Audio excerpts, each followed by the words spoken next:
খানিকটা ডো আমি এবার তো দিয়ে দিচ্ছি, হাত দিয়ে একটু চ্যাপটা চ্যাপটার মতো বানিয়ে নিচ্ছি, একটু গোলাকার আকার দিয়ে দিচ্ছি। দেখুন একবারে অয়েল ছাড়াই কিন্তু এটা তৈরি হয়ে যাচ্ছে। যারা ডায়েট করছেন তারাও কিন্তু এটা খেতে পারবেন।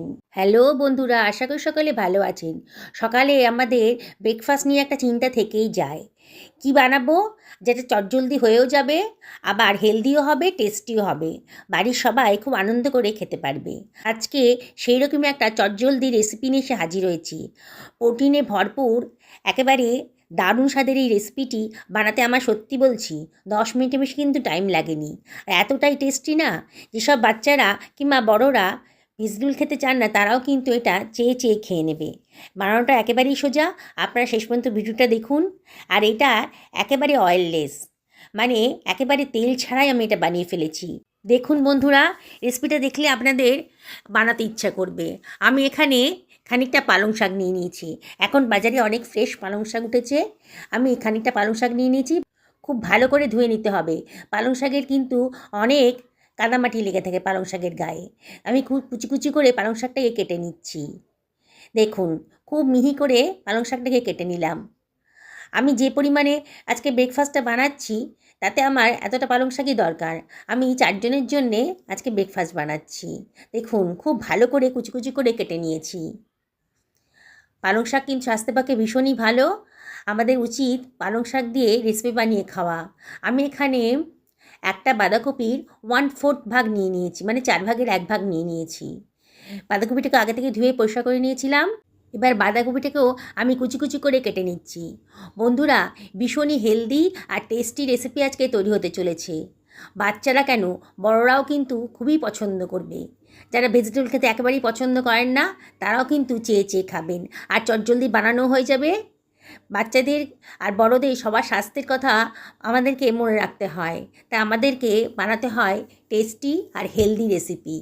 একটা বোলের ভেতর কুচি কুচি করে কাটা বাঁধাকপিটাকে নিয়ে নিলাম। এবারে এর ভেতরে দিয়ে দিচ্ছি পালং শাকের কুচিটা।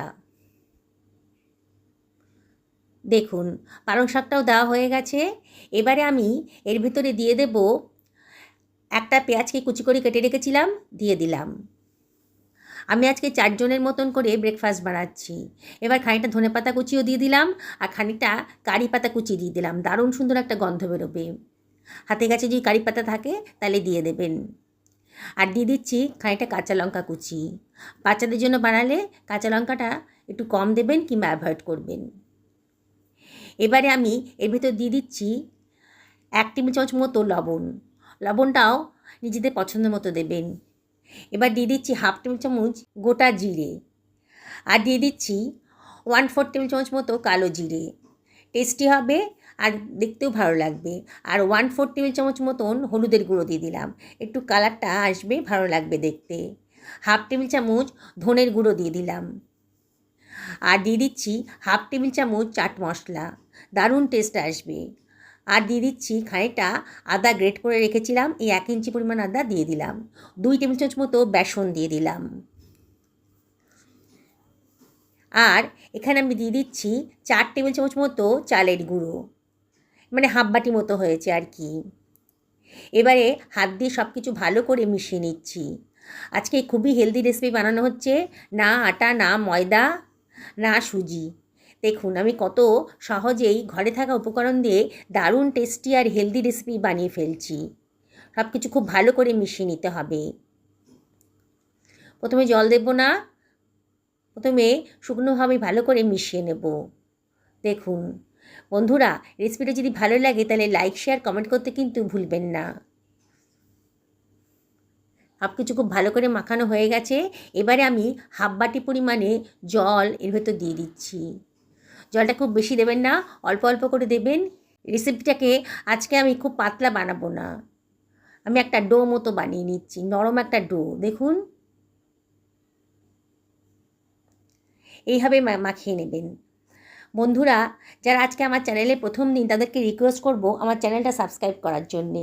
পাশে থাকা বেল আইকনটা অবশ্যই ক্লিক করে দেবেন, তাহলে আমার রান্নার নোটিফিকেশানটা আপনারা চটজলদি পেয়ে যাবেন। দেখুন খুব ভালো করে মাখানো হয়ে গেছে। এবারে ঢাকা দিয়ে মিনিট 10 আমি রেখে দেব। চালের গুঁড়ো আছে তো একটু ফুলে যাবে, নরমও হয়ে যাবে।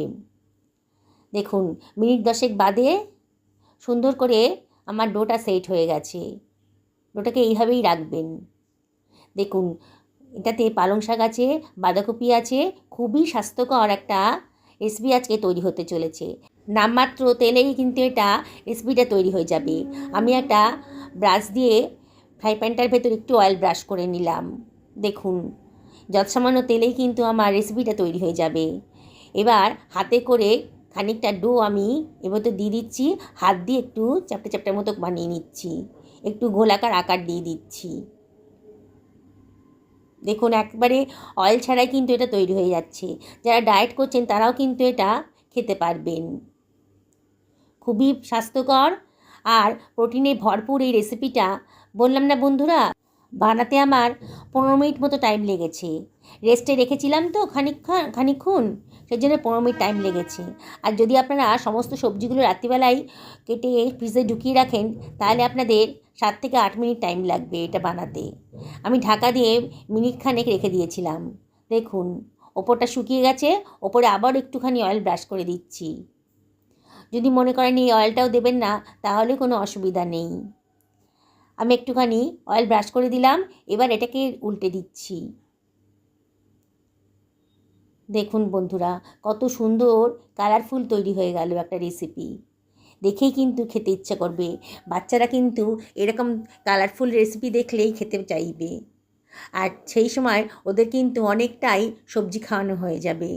বাচ্চারা তো ভেজিটেবল খেতে একেবারেই চায় না, আমার বাড়ির বাচ্চারাও খেতে চায় না, কিন্তু আমি এইভাবে বানিয়ে দিই। সপ্তাহে 2 থেকে 3 দিন আমি এই রেসিপিটা বানিয়ে দিই। এটা আপনারা ব্রেকফাস্টেও বানাতে পারেন, আবার ডিনারেও কিন্তু বানাতে পারেন। এটা খেতে গেলে কোনো তরকারির প্রয়োজন হবে না, একটুখানি রায়তা থাকলেই হয়ে যাবে, কিংবা শুধু শুধুও খেতে পারেন। আমি আরেকটাও বানিয়ে দেখাচ্ছি আপনাদেরকে। বন্ধুরা যারা এই রেসিপিটা ফেসবুক থেকে দেখছেন তাদেরকে আমি রিকোয়েস্ট করব আমার পেজটা ফলো করার জন্যে। দেখুন ঘরে থাকা এই উপকরণ দিয়েই কিন্তু দারুণ টেস্টি আর হেলদি একটা রেসিপি আজকে তৈরি হতে চলেছে। বাজার থেকে কোনো কিছু না কিনে ঘরে থাকা সবজি দিয়েই কিন্তু রেসিপিটা বানিয়ে ফেলতে পারবেন। প্রোটিনে ভরপুর এই রেসিপিটা দারুণ টেস্টি হয়েছে। আগের মতনই একটা পিঠ হয়ে গেছে, আবার এটাকে আমি উল্টে পাল্টে ভেজে নিচ্ছি। একটু স্প্যাচুলা দিয়ে চাপ দিয়ে দিয়ে ভাজবেন, তাহলে ভেতরটাও বেশ ভাজা ভাজা মতো হয়ে যাবে। দেখুন দেখতে কতটা সুন্দর লাগছে। যাকে খাওয়াবেন না সেই কিন্তু অবাক হয়ে যাবে। না আটা, না ময়দা, না সুজি, কী দিয়ে বানিয়েছেন এই রেসিপিটা। এতটা হেলদি হয়েছে আর সেরকমই টেস্টি হয়েছে। কি দেখেই বানাতে ইচ্ছে করছে তো এই অয়েল ফ্রি রেসিপিটা? তাহলে আর দেরি করবেন না। প্রত্যেকের বাড়িতেই তো এখন পালং শাক, বাঁধাকপি সবই তো আছে। তাহলে আর দেরি না করে অবশ্যই বানিয়ে ফেলুন। দেখুন কতটা দেখতে সুন্দর হয়েছে আর কতটা নরমও হয়েছে। দেখেই কিন্তু খেতে ইচ্ছা করছে। একেবারে কালারফুল রেসিপি। দেখুন কতটা নরম হয়েছে। অয়েল ফ্রি রেসিপিটা অবশ্যই একদিন বাড়িতে বানিয়ে ফেলুন। সকলে ভালো থাকুন এই কামনা করে ভিডিওটা এখানে শেষ করলাম। নমস্কার নেবেন।